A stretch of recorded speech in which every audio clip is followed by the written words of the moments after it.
Hello friends, welcome to my channel. आज के इस वीडियो में हम क्लास 6 के चैप्टर 11 साइंस के एयर अराउंड अस पढ़ेंगे।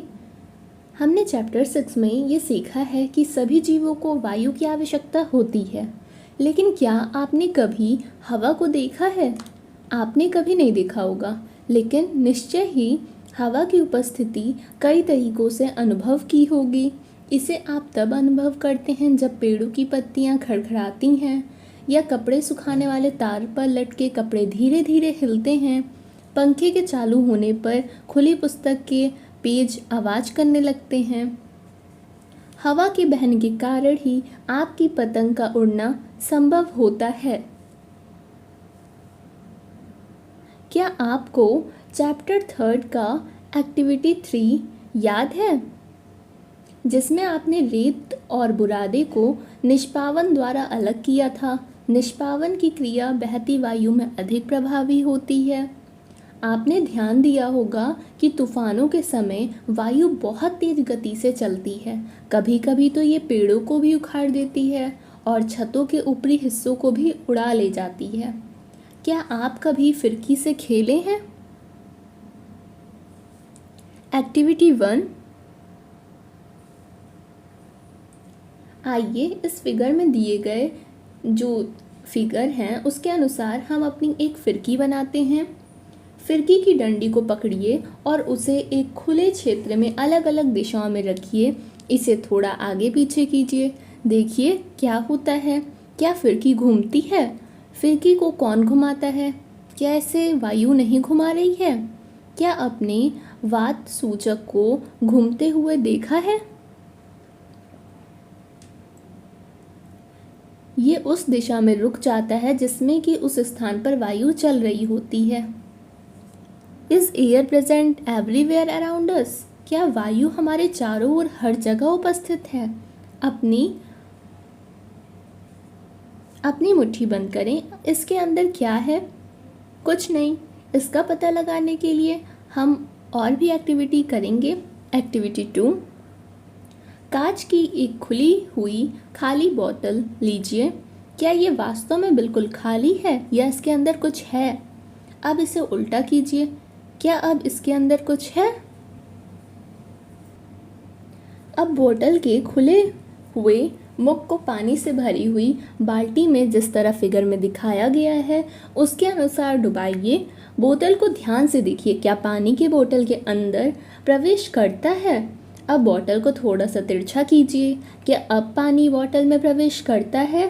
क्या आप बोतल में से कुछ बुलबुले बाहर आते देखते हैं या सुनाई उसमें से कुछ देता है आवाज़? क्या अब आप अनुमान लगा सकते हैं कि बोतल के अंदर क्या था? हाँ, आप सही हैं। ये हवा है, यानी कि वायु, जो कि बोतल में उपस्थित थी। बोतल पूरी तरह से किसी भी प्रकार खाली नहीं था। वास्तव में इसे उलटने पर भी ये पूरी तरह वायु से भरी हुई थी। इसलिए आप देखते हैं कि जब बोतल उल्टी स्थिति में होती है तो पानी बोतल में प्रवेश नहीं करता, क्योंकि वायु के निकलने के लिए कोई जगह नहीं होती। जब बोतल को तिरछा करते हैं तो हवा बुलबुले के रूप में बाहर आती है और वायु के निकलने से खाली हुई भाग में पानी भर जाता है। ये एक्टिविटी दर्शाता है कि हवा स्थान घेरती है। ये बोतल के पूरे स्थान में भर जाती है। यह हमारे चारों ओर उपस्थित है। वायु का कोई रंग नहीं होता है। हम इसके आर पार देख सकते हैं। ये पारदर्शी होती है। हमारी पृथ्वी वायु की एक पतली परत से घिरी हुई है। इस परत का विस्तार पृथ्वी की सतह से कई किलोमीटर ऊपर तक है और इसे ही वायुमंडल कहते हैं।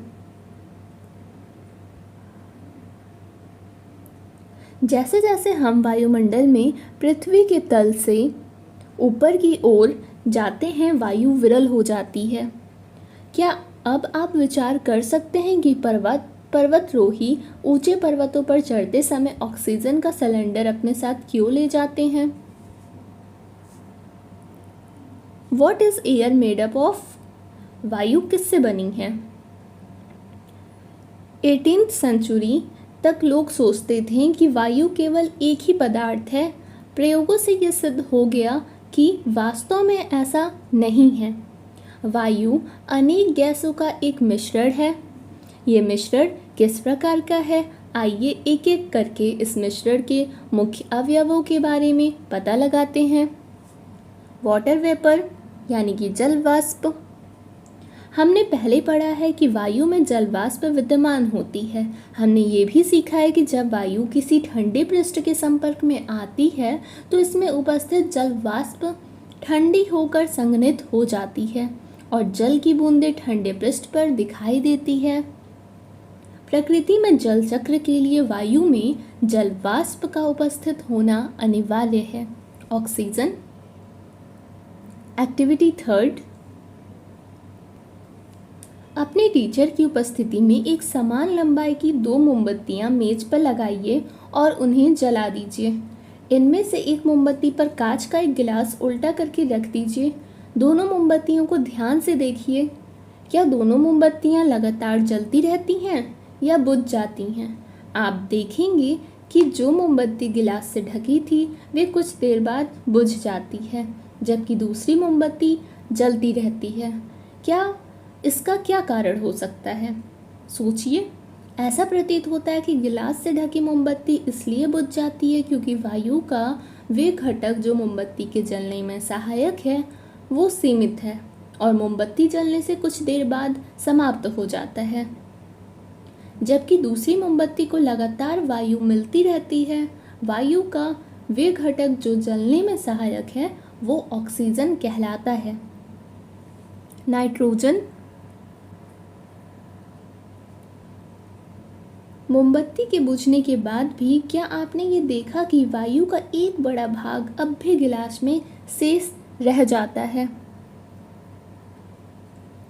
ये सूचित करता है कि वायु के कुछ अवयव जलने में सहायक नहीं होते। वायु का एक बड़ा भाग जो मोमबत्ती के जलने में उपयोग नहीं हुआ नाइट्रोजन कहलाता है। Carbon dioxide. एक बंद कमरे में जब कोई पदार्थ जल रहा होता है तो शायद आपने घुटन महसूस की होगी। ये घुटन कमरे में कार्बन डाइऑक्साइड की अधिक मात्रा एकत्र हो जाने के कारण हुई, जो कि लगातार किसी वस्तु के जलने के कारण बनती है। हमारे चारों ओर की वायु का एक छोटा अवयव कार्बन डाइऑक्साइड होता है। ये सलाह दी जाती है कि फसलों के अवशेष और सूखी पत्तियों को नहीं जलाना चाहिए क्योंकि इससे हवा यानी कि वायु प्रदूषित होती है। Dust and smoke. धूल और धुआं।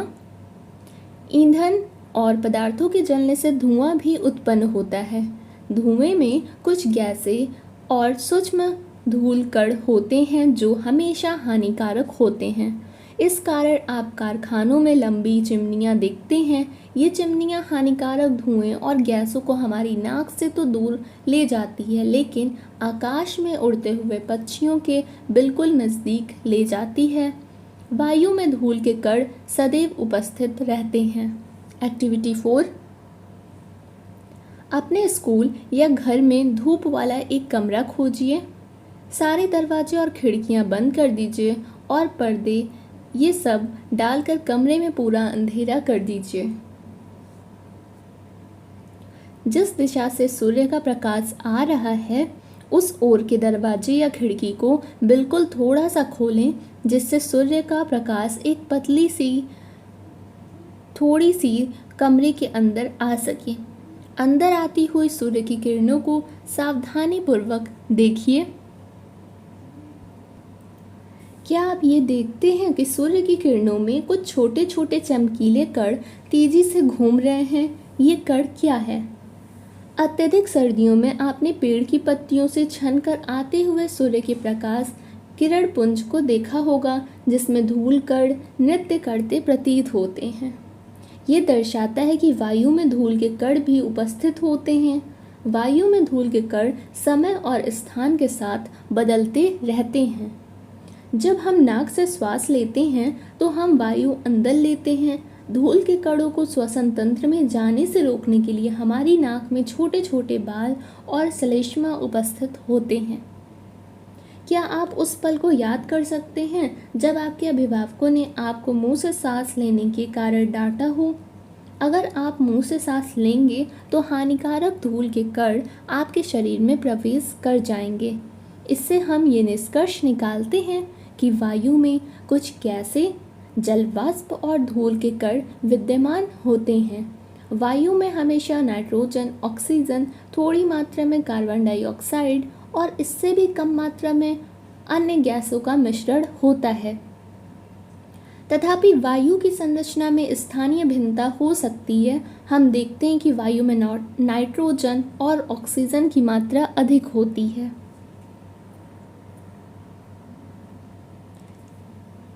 यहाँ पर बूझा आपसे ये पूछ रहा है कि इस फिगर में पुलिसकर्मी ने मुखौटा क्यों पहना हुआ है, यानी कि हेलमेट क्यों लगाया हुआ है।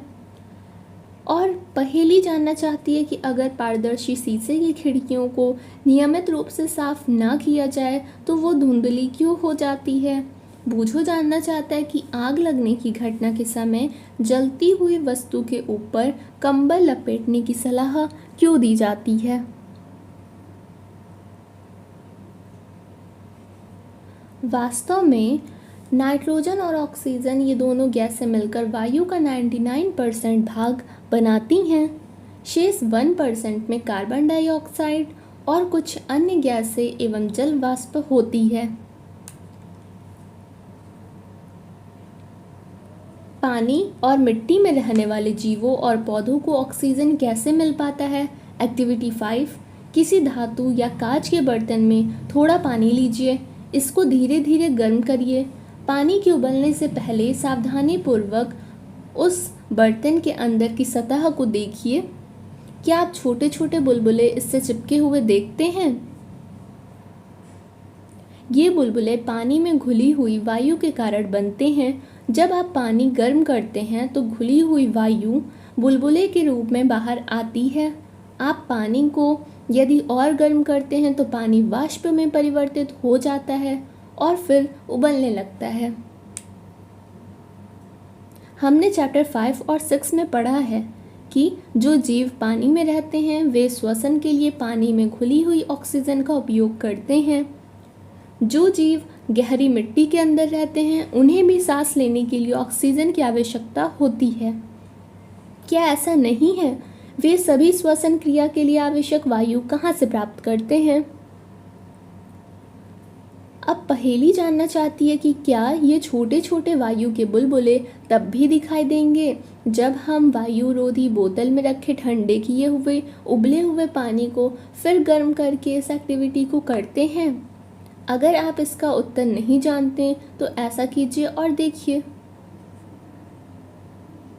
एक्टिविटी 6, एक बीकर या कांच के गिलास में सूखी मिट्टी का एक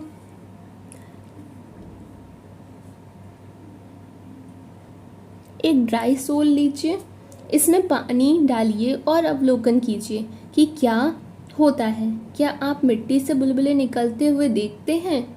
ये बुलबुले संकेत करते हैं कि मिट्टी में वायु होती है।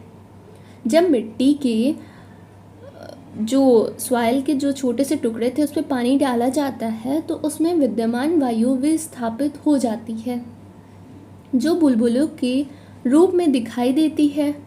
मिट्टी के अंदर पाए जाने वाले जीव और पौधों की जड़ें श्वसन के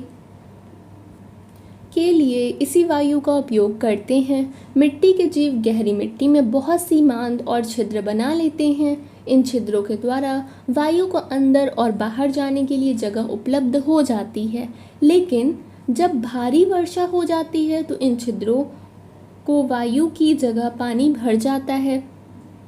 इस स्थिति में जमीन के अंदर रहने वाले जीवों को सांस लेने के लिए जमीन पर आना पड़ता है। क्या यही कारण है कि केंचुए केवल भारी वर्षा के समय पर ही जमीन से बाहर आते हैं? क्या आपने कभी ये सोचा है कि सारे जीवों के द्वारा ऑक्सीजन का उपयोग करने के बावजूद वायुमंडल की ऑक्सीजन समाप्त क्यों नहीं होती? वायुमंडल में ऑक्सीजन को प्रतिस्थापित कौन करता है? How is the oxygen in the atmosphere replaced? हमने चैप्टर 4 में प्रकाश संश्लेषण के बारे में पढ़ा था, फोटोसिंथेसिस। इस प्रक्रिया में पौधे अपना भोजन स्वयं बनाते हैं और इसके साथ ही ऑक्सीजन उत्पन्न होती है। पौधे श्वसन में ऑक्सीजन का उपयोग करते हैं, परंतु उपयोग की गई ऑक्सीजन की तुलना में वे अधिक ऑक्सीजन उत्पन्न करते हैं। इसलिए हम ये कहते हैं कि पौधे ऑक्सीजन उत्पन्न करते हैं। ये वास्तविकता है कि जंतु पौधों के बिना जीवित नहीं रह सकते। पौधों और जंतुओं के द्वारा श्वसन और पौधों के द्वारा प्रकाश संश्लेषण से बना रहता है। इससे ये स्पष्ट हो जाता है कि पौधे और जंतु एक दूसरे पर निर्भर हैं। अब हम यह अनुभव कर सकते हैं कि पृथ्वी पर जीवन के लिए वायु अत्यंत महत्वपूर्ण होता है। क्या वायु के कुछ अन्य उपयोग भी हैं? क्या आपने पवन चक्की के बारे में सुना है? वायु पवन चक्की को घुमाती है। पवन चक्की का उपयोग ट्यूबवेल से पानी निकालने और आटा चक्की को चलाने में होता है। पवन चक्की विद्युत भी उत्पन्न करती है। वायु नावों को खेने में, ग्लाइडर, पैराशूट और हवाई जहाज को चलाने में सहायता करती है। पक्षी, चमगादड़ और कीड़े वायु की उपस्थिति के कारण ही उड़ पाते हैं। वायु बहुत से पौधों के बीजों और फूलों के परागकणों को इधर उधर फैलाने में सहायक होती है। जल चक्र में वायु एक महत्वपूर्ण भूमिका निभाती है। यहाँ पर इसकी समरी दी गई है। वायु हर स्थान पर मिलता है। हम वायु को देख नहीं सकते, लेकिन इसे अनुभव कर सकते हैं। गतिशील वायु को पवन कहते हैं। वायु जगह घेरती है। जल और मिट्टी में वायु उपस्थित होते हैं। वायु नाइट्रोजन, ऑक्सीजन, कार्बन डाइऑक्साइड, जल वाष्प और कुछ अन्य गैसों का मिश्रण है। इसमें धूल कण भी हो सकते हैं। ऑक्सीजन ज्वलन में सहायक और श्वसन के लिए आवश्यक है। वायु की वो परत जो पृथ्वी को घेरे हुए हैं उसे वायुमंडल कहते हैं। पृथ्वी पर जीवन के लिए वायुमंडल आवश्यक है। जलीय प्राणी श्वसन के लिए जल में घुली वायु का उपयोग करते हैं। वायु